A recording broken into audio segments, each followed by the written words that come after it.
us on all social media platforms.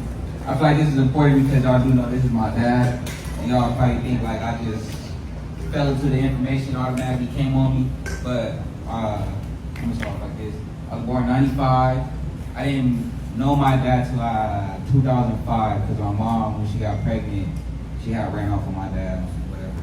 But one day she was Be clear with that information, right? Yeah. Don't leave nothing out. I got you. Yeah. One day she was out with her friends on the computer and whatnot, and I was raised up around her husband that she had at that time, and she was on the computer laughing with her friends one day, and I'm over here in my kid mind just doing me, and she's like, "Kai, come here, Kai." And I'm like, "What?" She's like, "I want you to see your dad." I'm like, "My dad? I don't know who my dad is." You know what I'm saying? But apparently I didn't. So when I walked to the computer, I see my dad's face.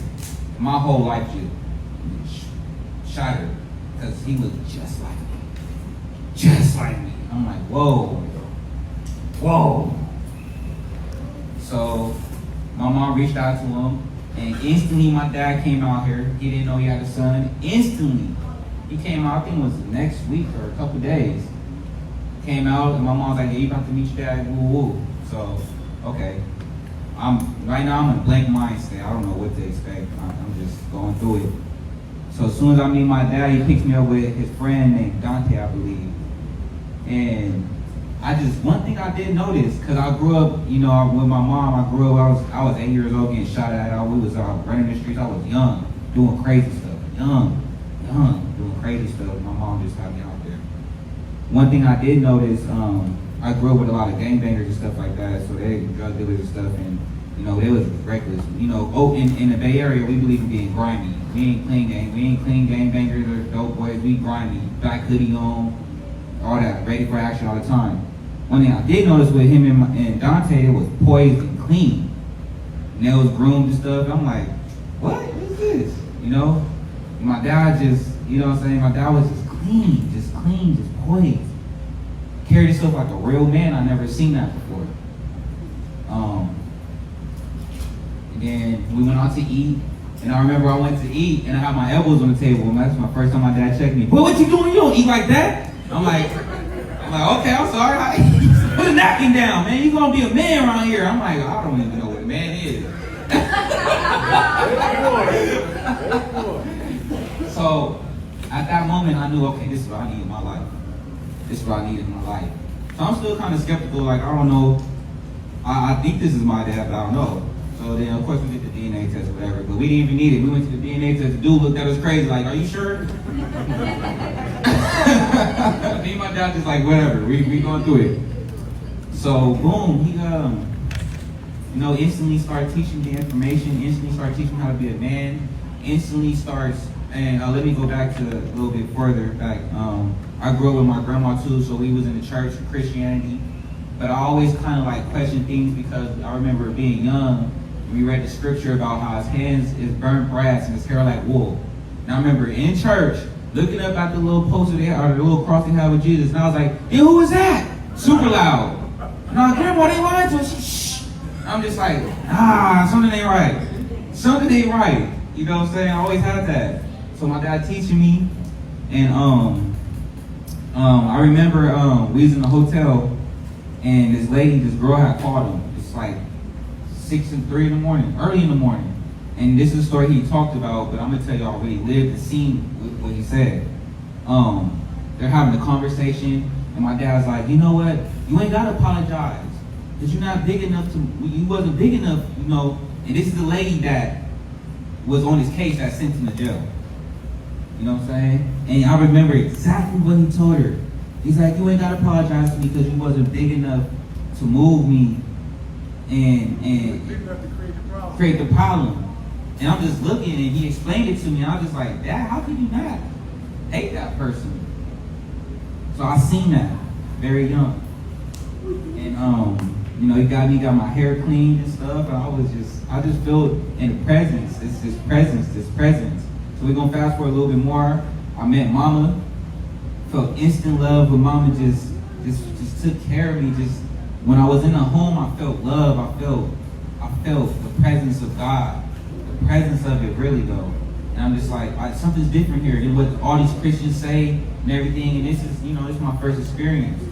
And so I got Angela. He missed his part. Oh no. I got Angela to let him come. No, to let him come spend some time with me. Right. In Houston. Okay, now go back to this thing. Right. Yeah, got my mom to come spend some time with me. I spent some time with my dad in Houston. So I was there about like 3 months, I think. And you know, he's teaching me. He teaches me more than school teaching me. He's teaching me more than school teaching me. I'm learning. I'm being with my dad. He teaching me what a man is. I feel poised. I'm getting covered in this information, and it's changing me.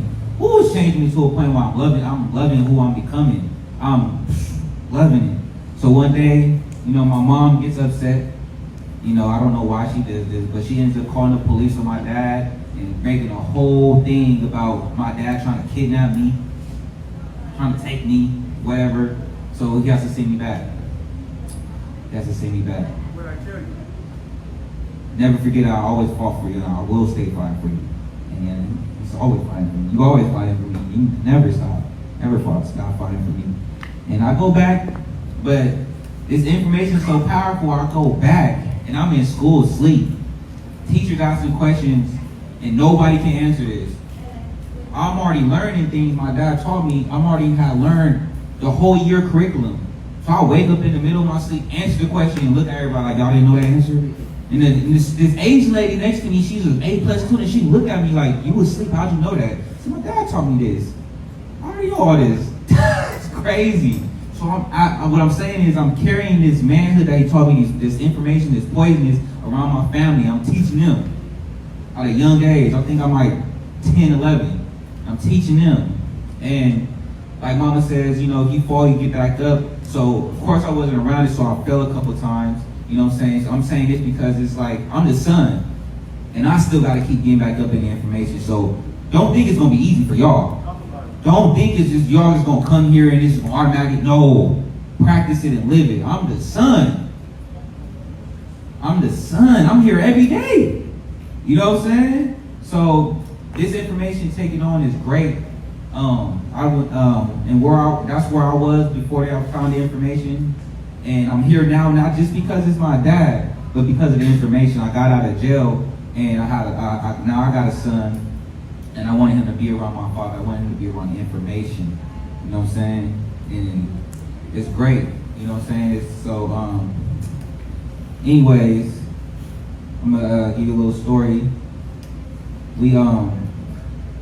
I come back to my dad like around like 15, 16, 17. I was already in the streets going crazy. My mom, she fought me back to I don't know why, because when I got back, she said, oh, you grown now, you go live with your grandma and figure it out. She went to go run the streets. So I'm doing whatever, you know what I'm saying? Me and my dad periodically talking, but I'm just trying to be my own man. I'm in my maverick spirit because of what I'm just with my mom, you know? So because I was young, you know what I'm saying? So I'm trying to do things on my own, and I'm like, this ain't working out. This ain't working out. Call my dad, come get me. He come all the way, come get me. We go back to LA, and you know, I'm just around the information, and you know, some people ask like, why my siblings ain't here. I feel like you gotta really want it. Just because you are related, just because you're a son, daughter, you gotta want this. You know what I'm saying? I'm not trying to talking on my siblings, but where they at though, you know? And I feel like I'm the only one that's really grabbing to. I understand what this man is giving. I understand who this man is. I understand that God is walking with this man. I have tried to find God with anything else. Nobody got the information. Nobody got the answers, Sway. You know what I'm saying? Nobody got the answers. You know what I'm saying? So all I'm saying is just this information is great. I'm the son, so I know y'all. I wanted to get a story to let y'all know. You know what I'm saying? Just to get a little backstory on me. I'm fighting. I'm not getting back up. I'm not fighting to get back. I'm up and fighting. You know what I'm saying? Like I said the other day, it's a war. You know what I'm saying? I'm fighting every day. You know. I got out of jail. I changed my life, and I came around with my dad. Not just because my dad, just because he got the information. And I want that. So, you know what I'm saying? All praise to the Most High. Let's keep growing.